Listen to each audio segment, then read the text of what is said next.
தி ஐ foundation கண் மருத்துவமனையின் 25வது கிளை சென்னை வடபழனியில் திறக்கப்பட்டது.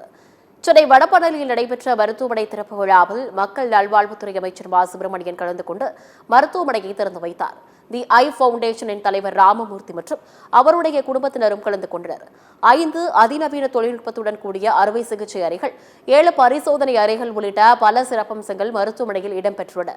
விழாவில் பேசிய தி ஐ ஃபவுண்டேஷனின் தலைவர் ராமமூர்த்தி, 130க்கும் மேற்பட்ட திறமையான கண் மருத்துவர்கள் மற்றும் சுமார் 300 அனுபவமிக்க நிபுணர்களுடன் 1000க்கும் மேற்பட்ட மருத்துவ ஊழியர்களை கொண்ட தி ஐ ஃபவுண்டேஷனில் செயல்பட்டு வருவதாக கூறியுள்ளார்.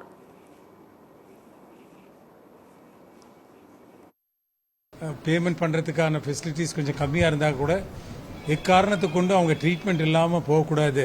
உலகத்தில் என்ன பெஸ்ட்டு ட்ரீட்மெண்ட் இருக்கோ அது இங்கேயும் கொடுக்கணுங்கிற குறிப்போடு இங்கே வந்திருக்கோம். அண்ட் அதுக்கு ஒரு ரொம்ப நல்ல வரவேற்பு இருக்கிறது. ஒரு சாஃப்ட் லான்ச் ஒரு 20 நாள் முன்னாடி பண்ணோம். அதுக்குள்ளேயே மோர் தென் 3000 பேஷண்ட்ஸ் பார்த்துருக்கோம். அண்டு ஒரு 80 ஆப்ரேஷனுக்கு பக்கத்தில் பண்ணியிருக்கோம். So I think this is just the beginning. Last 4 டிகேட்ல பண்ண மாதிரி இங்கேயும் சென்னையிலையும் போக அந்த மாதிரி ஒரு ஈடுபாடு, அந்த மாதிரி ஒரு கனெக்ஷன் ஏற்படுங்கிற நம்பிக்கை இருக்கிறது.